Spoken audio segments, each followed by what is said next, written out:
दोस्तों, महाभारत कथा। नागों को क्यों उनकी मां ने ही दिया अग्नि में भस्म होने का श्राप? गरुड़ कैसे बन गए भगवान विष्णु के वाहन? आइए जानते हैं विस्तार से। महाभारत की कथा को सिर्फ एक महान युद्ध की कथा समझना इसके मर्म को सीमित कर देना है। असल में 18 दिनों का युद्ध तो इस महान गाथा का सिर्फ एक चर्चित और प्रसिद्ध भाग है, संपूर्ण महाभारत नहीं। लेकिन इस ग्रंथ का पूरा मर्म ये है कि कैसे हमारे आचरण की छोटी छोटी गलतियां, हमारा अहंकार, जाने अनजाने में हुए हमारे पाप आगे जाकर विनाश का कारण बनते हैं। ये सिर्फ एक पीढ़ी, एक शताब्दी या एक युग की बात नहीं है। कर्म के बंधन में बंधा मनुष्य युगों तक इसके फल को भोगता ही है। ये कथा ये भी बताती है कि मनुष्य अकेला ऐसा प्राणी है जो अपने ही कर्मों से देव भी बन सकता है और दानव भी, लेकिन आखिरी विकल्प उसके ही अपने हाथों में है, अपने ही कर्मों पर निर्भर है।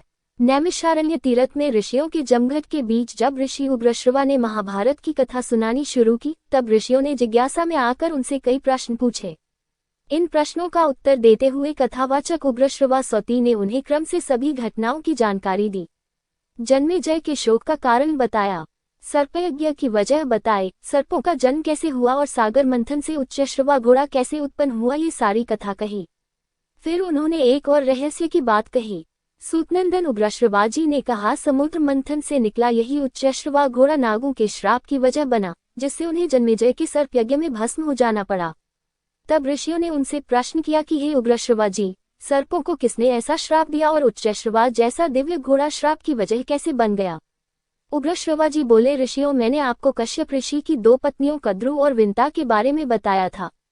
कद्रु ने ऋषि से 1000 नागपुत्रों का वरदान पाया। विंता ने 2 शीलवान और बलिष्ठ पुत्र मांगे।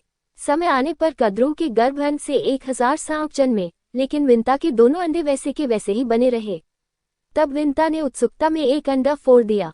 उसमें से एक अविकसित शिशु निकला, जिसका ऊपरी हिस्सा तो बलिष्ठ था, लेकिन पैर पूरी तरह नहीं बन सके थे। वह शिशु जन्म लेते ही बड़ा हो गया और आकाश में उड़ते हुए विंता को श्रापित कर गया कि जिस सौतिया डाह में तूने मुझे असमय ही जन्म लेने पर मजबूर कर दिया है, तू उसी सौतन की दासी बन जाएगी। फिर उस शिशु ने कहा कि अगले अंडे के फूटने की प्रतीक्षा करना, क्योंकि यह पुत्र तुम्हें दासी के श्राप से मुक्ति दिलाएगा। समय आने पर विंता के दूसरे गर्भांड से पक्षीराज गरुण का जन्म हुआ।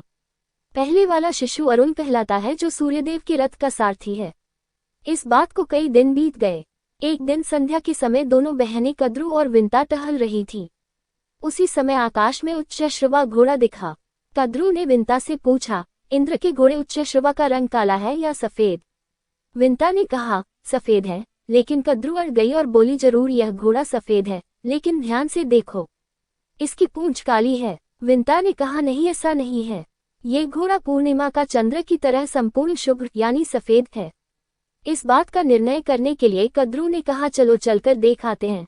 लेकिन उसने शर्त रख दी कि जो हारेगा उसे दासी बनकर रहना पड़ेगा। अब इंद्र के घोड़े उच्चश्रवा की पूंछ का रंग देखने की बात में दोनों बहनों ने बड़े ही आवेश में वह रात गुजारी। दूसरी ओर शर्त जीतने के लिए कद्रु ने अपने 1000 नाग बेटों को बुलाया और उनसे कहा, तुम सुबह से पहले ही जाकर उच्चश्रवा की पूंछ में लिप जाना, ताकि वह काली लगे और मैं शर्त जीत जाऊंगी। सर्प, जो कि पहले ही अपने अहंकार में किसी का आदर नहीं कर रहे थे, उन्होंने मां की बात नहीं सुनी और कद्रु को मना कर दिया। तब गुस्से में आई कद्रु ने न जाने किस सोच में ये कह दिया कि तुम सबको अग्नि में भस्म हो जाना पड़ेगा। उधर ब्रह्मदेव ने जब इस श्राप को सुना तो वह चकित रह गए। फिर उन्हें कालचक्र को प्रणाम करते हुए कहा, क्या ये ठीक ही हुआ?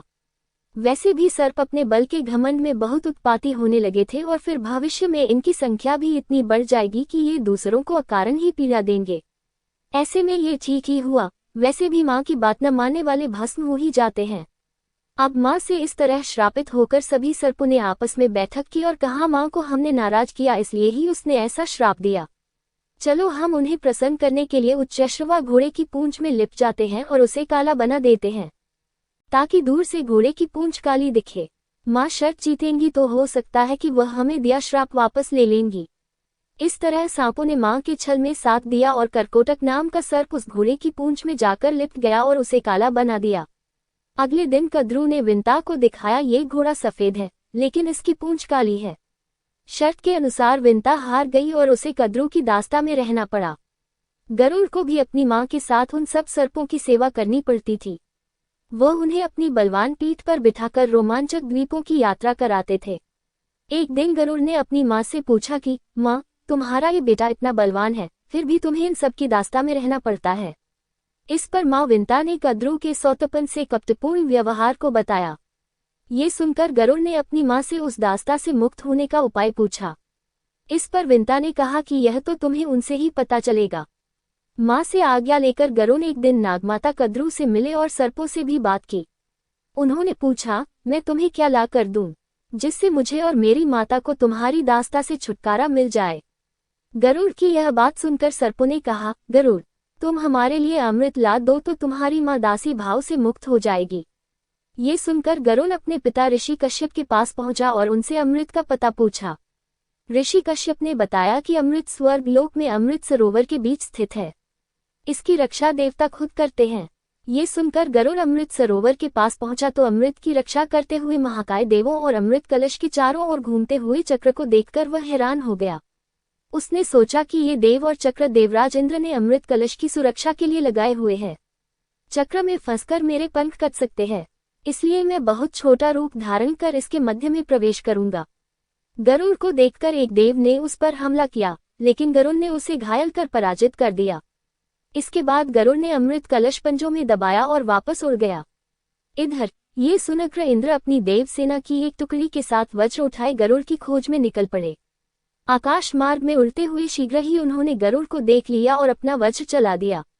इंद्र के वज्र का गरुड़ पर कोई असर न हुआ, लेकिन गरुड़ ने इंद्र के वज्र के सम्मान में अपने डैनों से सिर्फ एक पंख हानि के रूप में नीचे गिरा दिया। एक पंख गिरने भर से गरुड़ को सुपर्ण नाम मिला।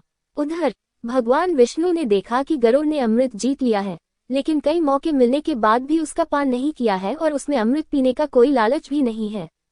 ये देख वह गरुड़ के सामने प्रकट हुए और बोले, गरुड़, मैं तुम पर प्रसन्न हूँ, तुम लोभी नहीं हो। मौका होने के बाद भी तुमने अमृत पान नहीं किया। मैं तुम्हें वर देना चाहता हूँ, मांगो। उग्रश्रवाजी ने कथा सुनाते हुए कहा। भगवान विष्णु को सामने देखकर गरुड़ ने उन्हें प्रणाम किया और वरदान मांगा। पहला तो मैं आपके हर चिन्ह में शामिल रहूं, आपकी ध्वजा में निवास करूं, आपके स्थानों का प्रहरी बनूं, और दूसरा ये कि आप मुझे देवताओं के लिए सुलभ अमरता बिना अमृत पान के ही दे दीजिए, ताकि अजर अमर होकर आपकी सेवा करूं। भगवान विष्णु ने कहा, तथास्तु, ऐसा होगा। ये वरदान पाने के बाद से गरुड़ भगवान विष्णु के चिन्ह, ध्वजा, निवास के प्रहरी आदि सभी कुछ हैं। अब गरुड़ ने कहा, मैं भी आपको वर देना चाहता हूँ, आप भी मुझसे मांग लीजिए। यहाँ लोगों को लग सकता है कि भक्त भगवान को वरदान कैसे दे रहा है। असल में यही सनातन की खूबी है। यहाँ न भक्त बड़ा है और न ही भगवान, दोनों की भावना ही बड़ी है। गरुड़ ने जो वरदान देने की बात कही, असल में वह उसे ही वरदान मिला। भगवान विष्णु ने कहा, तुम मेरे वाहन बन जाओ। गरुड़ ने ये सहर्ष ही स्वीकार कर लिया। अब वह विष्णु वाहन नाम से भी जाना जाने लगा। इस तरह गरुड़ के 3 नाम और हैं, विंता का पुत्र वैंतेय, सुपर्ण और विष्णु वाहन। उधर ये सब देख इंद्र सोचने लगे, ये तो महान पराक्रमी है। मेरे वज्र का इस पर जरा भी असर नहीं हुआ, जबकि मेरे वज्र के प्रहार से पहाड़ तक टूट के चूर्ण बन जाते हैं। ऐसे पराक्रमी को शत्रुता से नहीं मित्रता से काबू में करना चाहिए, और इस पर भगवान विष्णु की भी कृपा हो गई है। ये सोचकर इंद्र ने गरुड़ से कहा, पक्षीराज, मैं तुम्हारी वीरता से बहुत प्रभावित हुआ हूँ। इस अमृत कलश को मुझे सौंप दो और बदले में जो भी वर मांगना चाहते हो मांग लो। गरुड़ बोला, यह अमृत मैं अपने लिए नहीं, अपनी माता को दास्ता से मुक्त कराने के लिए नाग माता को देने के लिए ले जा रहा हूँ, इसलिए ये कलश मैं तुम्हें नहीं दूंगा। इंद्र बोले, ठीक है, इस समय तुम कलश ले जाकर नाग माता को सौंप दो, किंतु उन्हें इसे प्रयोग मत करने देना। उचित मौका देखकर मैं वहां से यह कलश गायब कर दूंगा। गरुड़ बोला, अगर मैं तुम्हारी बात को मान लूं तो मुझे बदले में क्या मिलेगा? इंद्र बोले, तुम्हारा मनपसंद भरपेट भोजन, तब मैं तुम्हें इन्हीं नागों को खाने की इजाजत दे दूंगा। ये सुनकर गरुड़ अमृत कलश लेकर कद्रू के पास पहुंचा और कुश के आसन पर रख दिया। इसके बाद वह बोला, माता, अपनी प्रतिज्ञानुसार मैं अमृत कलश ले आया हूँ, अब आप अपने वचन से मेरी माता को दास्ता से मुक्त कर दे। कद्रू ने उसी क्षण विंता को वचन से मुक्त कर दिया और अगली सुबह अमृत नागों को पिलाने का निश्चय कर वहां से चली गई। रात को उचित मौका देखकर इंद्र ने अमृत कलश उठा लिया और वापस स्वर्ग ले गए। दूसरे दिन सुबह नाग जब वहां पहुंचे तो अमृत कलश गायब देखकर दुखी हुए। उन्होंने उसको शासन को चाटना शुरू कर दिया कि उनकी जीभ 2 हिस्सों में फट गई। तब से सर्पों की जीभ 2 भागों में बंटी दिखाई देती है। उधर गरुड़ के भगवान विष्णु की सेवा में जाते ही देवता भयमुक्त हो गए। ये कथा सुनाकर उग्रश्रवा जी ने ऋषियों से कहा, ऋषिगण, इसीलिए माता के आशीर्वाद को सबसे महान माना गया है। वरदान और श्राप, सृजन और विनाश दोनों ही उसकी गोद में झूलते हैं। नागों ने अपनी माता से अग्नि में भस्म होने का श्राप पाया और समय आने पर उन्हें जन्मेजय के नाग यज्ञ में भस्म होना ही पड़ा।